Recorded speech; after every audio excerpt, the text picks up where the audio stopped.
can't, I couldn't win. Did anyone go to NATO? Especially considering it would be a one-day trip. With the half of it. I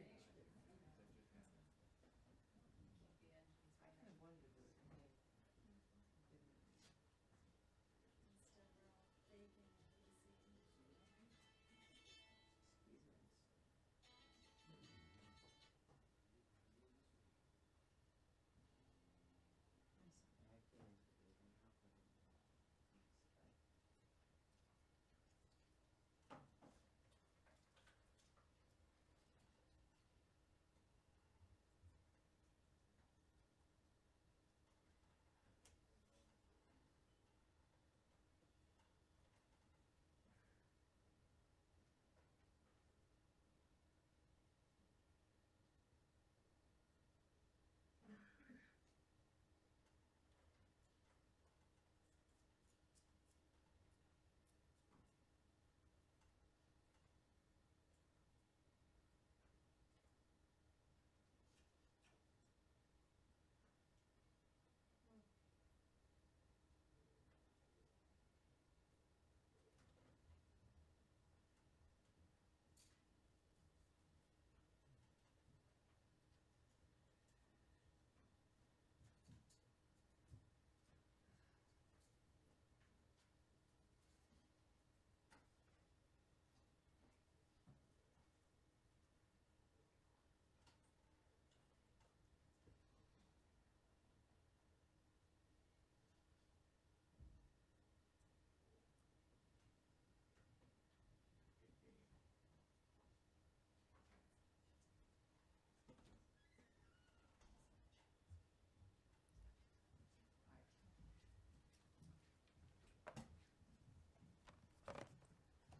Thank you, ma'am.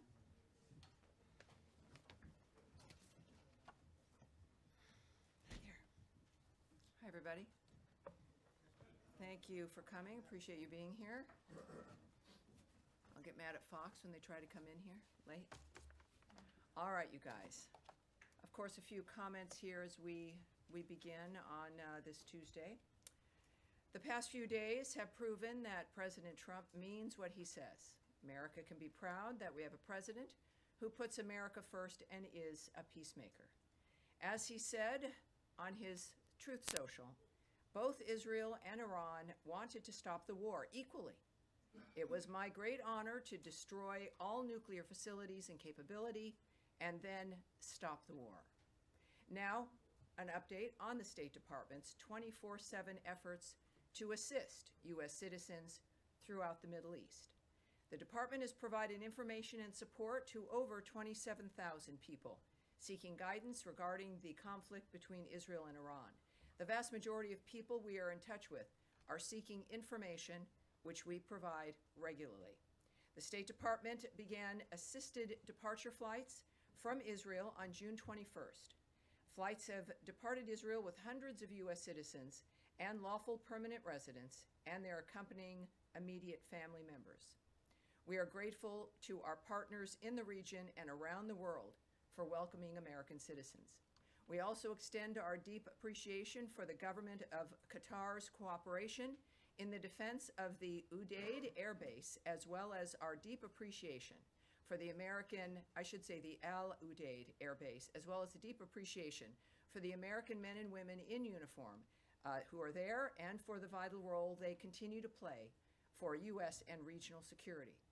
Yesterday, Iran launched several missiles against AUAB. Many of those missiles were successfully intercepted due to the combined efforts of the U.S. and Qatari armed forces. Thankfully, no Americans or Qataris were hurt.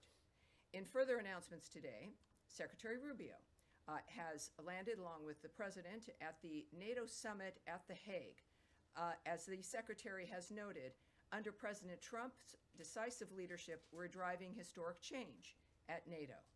Also this week, the United States will participate in the 55th Organization of American States General Assembly in Antigua and Barbuda, where we will engage with regional partners to advance our shared goals to make for a safer, stronger, and more prosperous hemisphere. Deputy Secretary of State Christopher Landau will lead the U.S. delegation, reinforcing our commitment to supporting Rosa Maria Paya's candidacy to the Inter-American Commission on Human Rights, addressing the crisis in Haiti, and countering the influence of the Chinese Communist Party in the Western Hemisphere. In addition, today, the Department of State's Rewards for Justice program announced a reward of up to $5 million for information leading to the location, recovery, and safe return of Mahmoud Shah Habibi. Mr. Habibi was abducted and detained by the Taliban's General Directorate of Intelligence on August 10, 2022. He has not been heard from since that time, and the so-called Taliban government has not yet provided any information about Mr. Habibi's whereabouts or condition. We encourage anyone with information on Mr. Habibi to contact +1 202 702 7843. That is +1 202 702 7843 via Signal, Telegram, or WhatsApp, or go to rewardsforjustice.net. That again is an up to a $5 million reward for Mahmoud Shah Habibi for his safe return. And again, that is rewardsforjustice.net. Excuse me? Excuse me, Matt, please. I'm more of an announcement here. To conclude today, the United States condemns the brutal and cowardly attack on the Mar Elias Greek Orthodox Church and offers its condolences to the victims and their families. We call on the Syrian government to hold all perpetrators of violence accountable and ensure the security of all Syrians, including members of religious and ethnic minorities. As Ambassador Barak has said, the United States continues to support the Syrian government as it fights against forces seeking to create instability and fear in their country and in the broader region. And now I will take your questions. Daphne, please. Thank you. Sure. Just on Israel-Iran, Trump has said that he was unhappy with both sides for reaching the ceasefire deal, but particularly frustrated with Israel. Does the State Department have concerns about whether this truce will hold, and what conversations is Secretary Rubio having today with counterparts about this deal? Yes, as I noted in my announcement, and actually what, of course, we always appreciate about President Trump is you never really have to guess at what he's thinking, which is appreciated. One of the most transparent men we've known. Americans in the world have watched all of this unfold, I think, in a very clear way, and certainly with the leader of the free world, of the world, really, essentially, in Donald Trump, making it clear his opinion. And this is what also, I think, keeps things moving. With any ceasefire dynamic, it's fragile. And in the meantime, of course, things did come together, and there has been quiet in that region. He did make clear his feelings about that. But as I mentioned in the opening, that he said, just a couple of hours ago, both Israel and Iran wanted to stop the war equally. It was my great honor to destroy all nuclear facilities and capability and then stop the war. So obviously, the president has believed from the beginning that diplomacy can stop wars, that it is the thing that we should rely on. He leaned into that, and it's continuing to work. This is a dynamic now that is in play and is, I think, steady, as he has, I believe, also recognized based on his comments. And then on his Yes. comments about China being able to continue to purchase oil from Iran, how did this come together? Was this part of the Israel-Iran ceasefire deal, and what does that look like going forward? Will sanctions that have been imposed be lifted? Will there be waivers? How does that look? Those are all very good questions. Yes, and it's obviously a very fast-moving, we've used the word fluid here many, many times, a very fast-moving environment. The president has signaled what he expects, what he is looking forward to. This is a cabinet and a government that acts to the nature of what he says and what he wants. And in this case, of course, I'm not going to discuss what that process will be, the nature of any of the applications via the various departments in this government. But clearly, we are focused on making sure that that guiding hand of President Trump prevails and moves this government forward. So we will have to wait and see when it comes to what that ends up looking like. All right. Yes, Andrea. Well, just to follow up, Yes. does that mean, I mean, just to translate, are we lifting sanctions? Has Well, anything happened to make that possible? I'm not follow-up. going to get ahead of the president or try to guess at what his strategy will be, but it will be one that will benefit this country, and that, again, he's very clear. I think the difference is, obviously, sometimes you don't hear ahead of time about the trajectory of a president. With President Trump, he speaks honestly with us. So I would suggest to not translate, to not speculate or guess, but to watch, because things happen quickly, and I think we'll find out sooner than later. Yes, ma'am, one more. Quick follow-up on something. You quoted the president as saying, "It was my great honor to destroy all nuclear facilities to stop the war." As far as we know, the bomb damage assessment has not been done. The Joint Chiefs Chairman was talking about how long it might take. Do we have something more conclusive about destroying all of the nuclear facilities? Well, a conclusive comment for me would be coming from the President of the United States. I have great admiration for you, Andrea Mitchell, but I think he might know more than you do at this point, more than I, more than any one of us here. At the same time, obviously, the information that we receive, that the American people receive, which will be public, will take some time. But President Trump has indicated his pleasure at the success of that raid, which obviously was very limited in scope. And that's a very good point, I think, when it comes to the nature of what's occurred, and I'm pleased that the president is pleased. Sean Tandon. Sure. Could I pursue that? I mean, another comment from the president this morning, he was saying that basically stop the bombs was the message that he sent to the Israelis. Does he believe that the Israelis complied with this? Is he happy with how it turned out? Well, I think that there's early on, and again, I'm here at the State Department. I know my colleague Caroline is very articulate and clear on the nature of the president whom she represents and the State Department at the White House. But I think when we clearly look at the nature of how the day has transpired, there was some activity back and forth, and that has stopped, and the ceasefire has taken effect, and the president is pleased. So I think we can take that as an indicator of his feeling about it at this point. Sure. One more. Sure, and I mean, they're both statements both from Tehran and from Jerusalem and Yes. Tel Aviv today. But I mean, one of the things that from the Israeli military chief was saying that this is just a phase, and they reserve the right to go back in. I mean, do you think that's consistent with the call for a ceasefire in terms of the Israeli statements on this? Well, I think the statements that we've looked at that we care about are the fact that both, certainly Israel has agreed to the ceasefire. And we believe there's a statement from Iran that has done so as well. So those are the statements that we care about. All right. Yes, sir, in the back. Right there, sir. Yes, sir. Thank you, Tammy. Obviously, pretty epic diplomatic developments last night. Yes. Can you walk us through any of the diplomatic steps that were taken that led to the ceasefire, and specifically Secretary Rubio's role? What are some of the ongoing efforts to make sure the ceasefire sticks? And then a separate but related question. The President spoke this morning about the great trading potential with Iran. Does this administration envision a broader rapprochement with Tehran that could lead to diplomatic ties being established, even the embassy being reopened?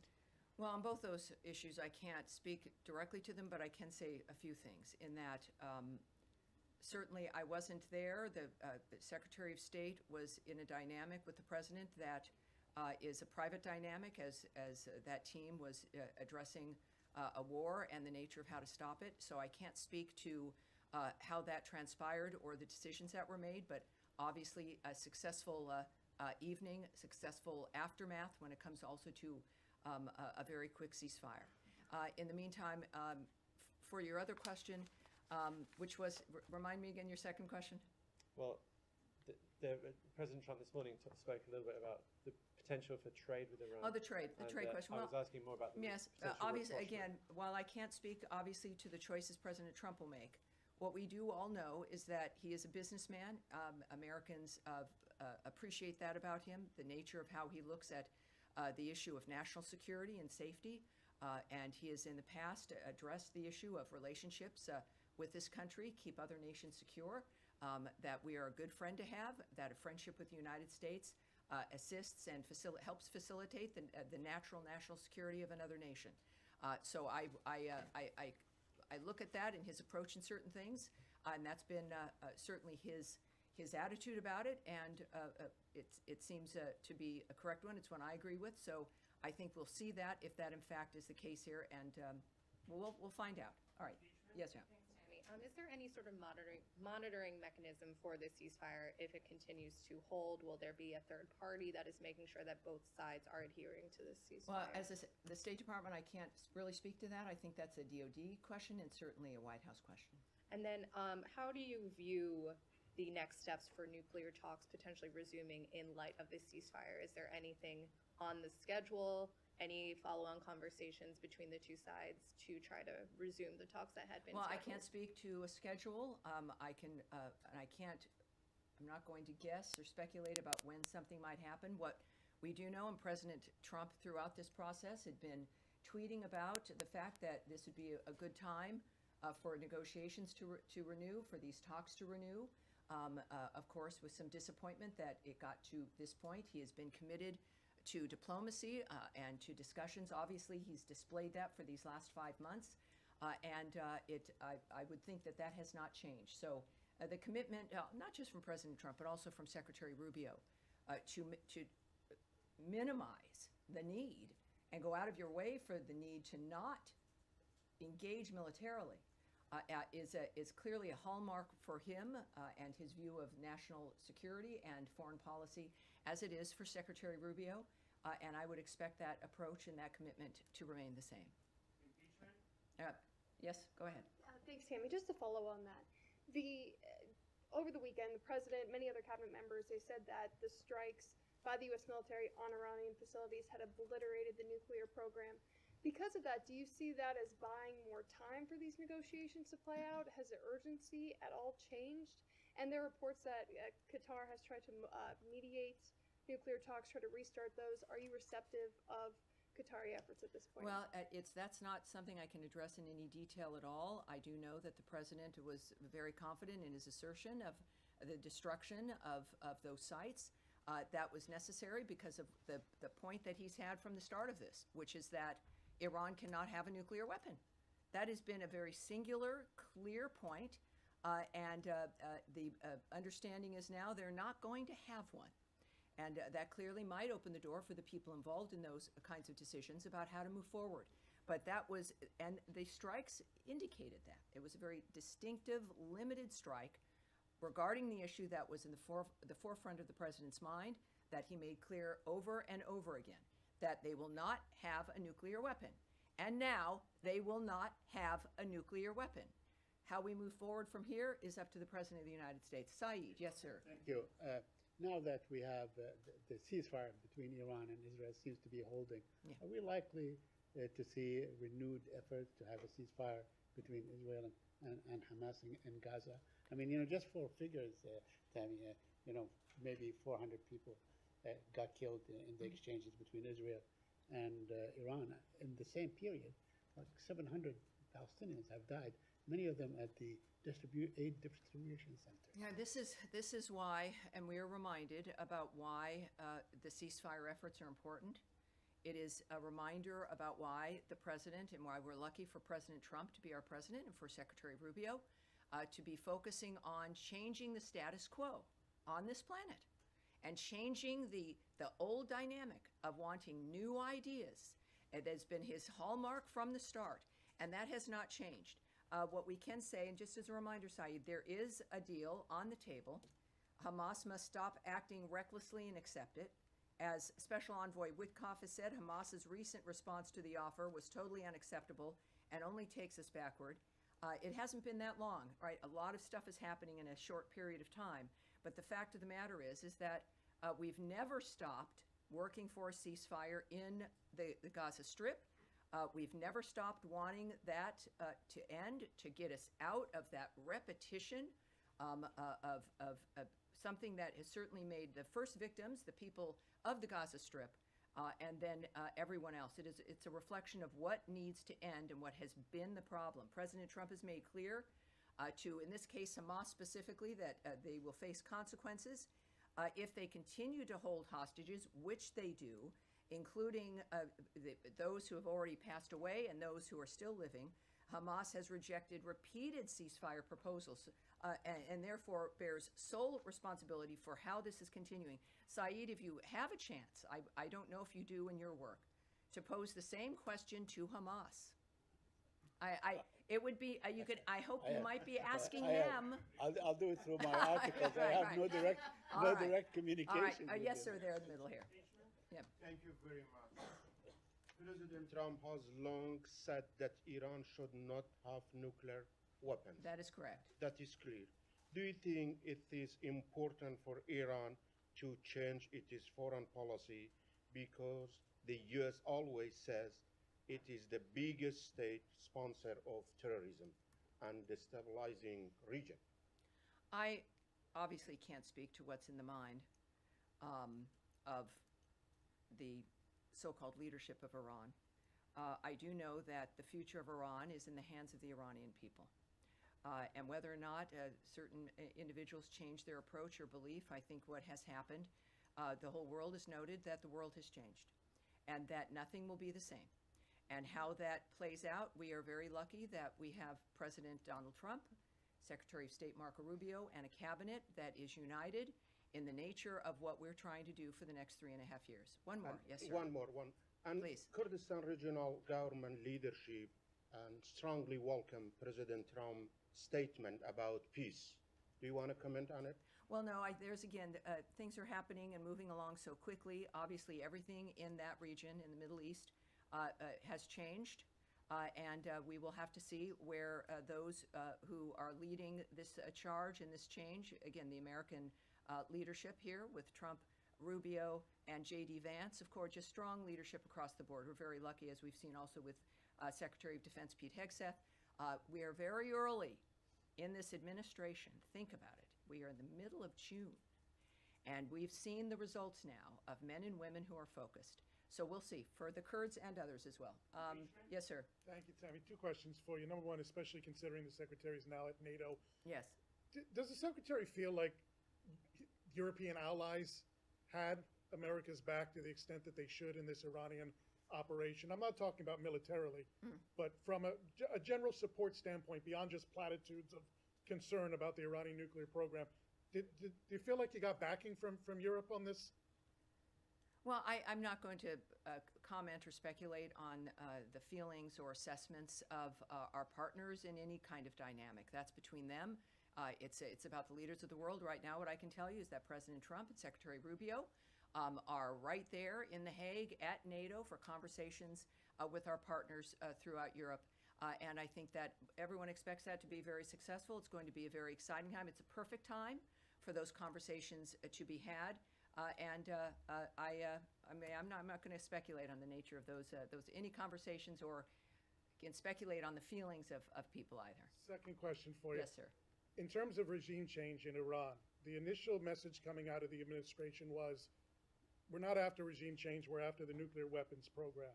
Then the president remarked today, regime change is not a good idea because of the chaos that it would cause. So what is the administration, specifically the State Department's message here to Iranians who are suffering under the oppression of the regime? How do they move forward, and does America have their back, considering the president said regime change is not a good idea right now?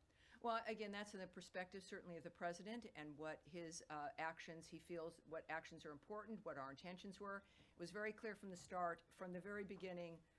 For years, the president has spoken about the problem of Iran and how they can't have a nuclear weapon. This is not a new idea, and it's certainly a globally held idea.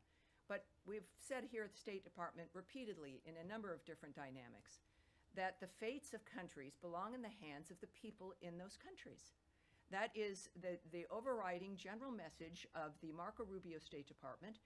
It is the kind of thing that when we think about, not just democracy, but the nature of the decision of citizens to decide what kind of leadership they want.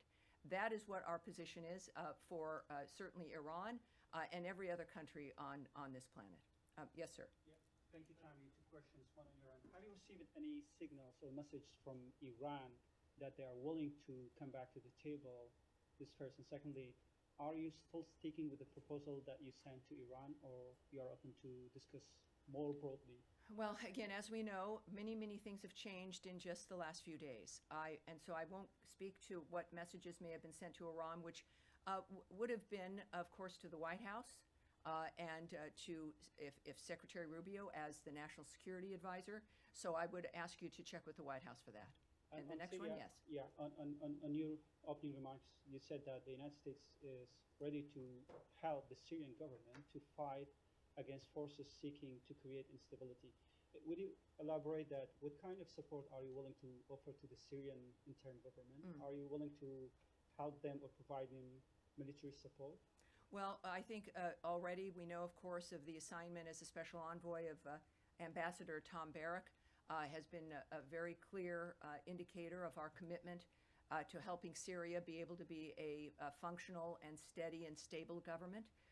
He, of course, is the ambassador to Turkey, and our commitment through his work is about getting the structure, the stability of the government as functional. We also, of course, as you know, have lifted many of the sanctions to make it possible for other nations in that region to assist the new government also in becoming stronger and able to, in that region especially, deal with terrorist groups, especially deal with ISIS, and that is our commitment. So it is, I think, manifesting now very clearly, and Ambassador Barrack is there as our envoy in that regard, and it's a very exciting time with a lot of potential. Yes, sir.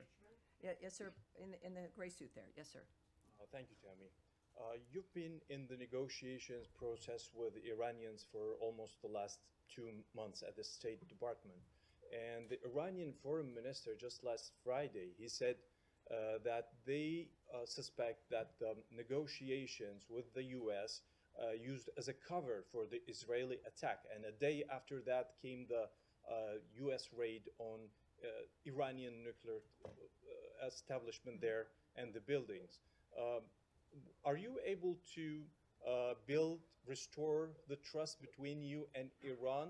And how do you see these claims from the Iranian side? Well, that's certainly a question that I can't answer, but we've got the best people in the world who are doing this for a living, who have committed their lives to making a difference here in the world. The president has not indicated that, as a matter of fact, he really opened his presidency with a willingness to talk with everyone. And as a peacemaker, that is what he's done, and I would suspect that that approach will continue. All right? Yes, sir. Go ahead. Thank you, Tammy. Do you think that there's any lesson for North Korea to learn from the U.S. strikes on Iranian nuclear facilities, given that North Korea has been doubling down on its nuclear program, despite the Trump administration's commitment to the complete denuclearization of North Korea? Well, again, the nature of the choices that are made, I won't speculate about what other countries should think or do. At the same time, President Trump, in his first term, made a significant outreach to North Korea. And what I can say, of course, and they've got their own nuclear program at North Korea, that we remain committed to the complete denuclearization of North Korea. That remains a commitment. If the North Korean nuclear issue can't be resolved through dialogue, I'm not going to speculate on hypotheticals at this point, but thank you very much. All right, yes, there you are. Hello. To follow up on North Korea, has there been significant outreach from the State Department to the North Koreans? I'm not going to speak to any, whether they exist or not, any diplomatic efforts outside. All right, all right. And yes, go ahead. Thank you, Tammy. I just wondered whether you have any further information on reports of a drone attack that happened to multiple Iraqi military sites early this morning, local time, Tuesday, whether you know at all whether Iran was behind those drone attacks at all? I would suggest that the DoD might be the place that it might have an answer to that. Anything else? All right. Daphne? You're good? All right. And then, yes, go ahead, sir, at the end. About the material that was removed from those nuclear sites. There are satellite pictures of trucks lying out. Oh, nothing. I can tell you nothing. Just saving some time here. Yeah, I'm not going to speculate or discuss what may or may not have been removed from a particular site. Well, then can you tell us, based on what you do know, I mean, how many years? I can talk about the English royal family. I love them. Yes, how many years would this have knocked back the nuclear program, and could that have been avoided if the U.S. had remained in the JCPOA? When it comes to what's happened with Iran, we can look back several decades about the nature of the choices that certain administrations made that helped facilitate the nature of the building of that program. Donald Trump inherited a world, he'd left a world that was at peace, and he inherited one that was tipping over. And so his commitment, and what we look at here right now, is recognizing the status of things and what needs to be done to fix them. And that's what we're focused on. All right. And Matt Lee, I have a feeling you might have a question. I vaguely remember that. Well, I did, but now it turns out that the you have a question different one. I answered, so I do have a different one. Okay, but good. all I was trying to find out was, you didn't mention it, that this Mr. Habibi was an American, which it turns out that he is. But has he been wrongfully determined to be wrongfully detained? We have determined that he has been disappeared and that he has not been heard from.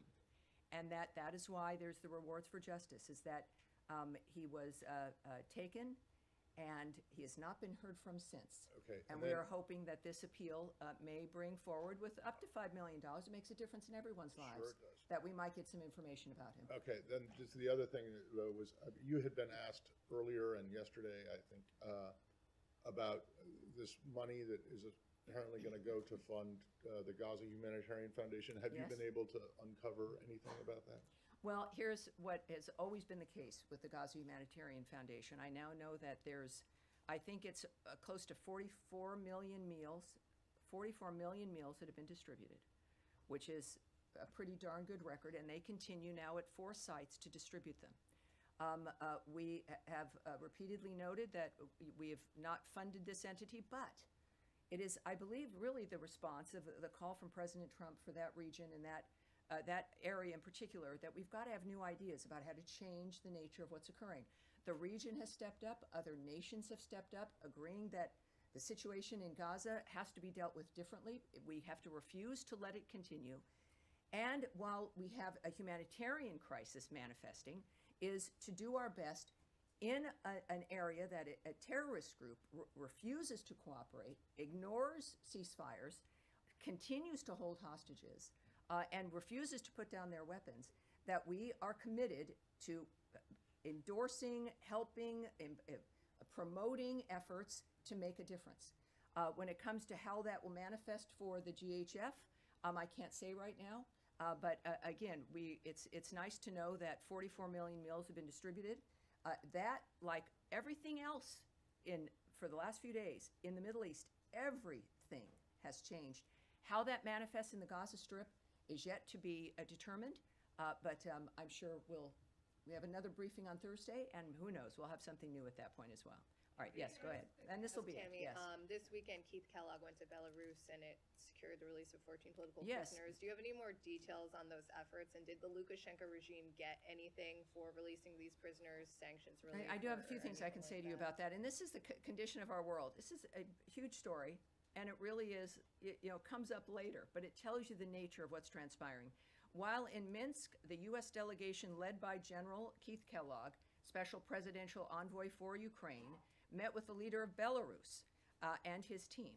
Special Envoy Kellogg discussed the Russia-Ukraine war and how President Trump is pushing hard to stop that war and end the killing. And Deputy Special Envoy John Cole led the discussions on U.S.-Belarus bilateral relations, which resulted in the release of 14 long-held political prisoners from Estonia, Japan, Latvia, Poland, Sweden, and Belarus. And that is the result of what you can do with diplomacy, with envoys, and with a commitment to peace and freedom for people around the world. And we are blessed to have President Trump as our president, the wisdom of the American people, and of course, Marco Rubio is our Secretary of State. We are 5 months in or so to this administration, and it's an honor to be here. Thank you, everyone. I'll see you on Thursday. Thank you.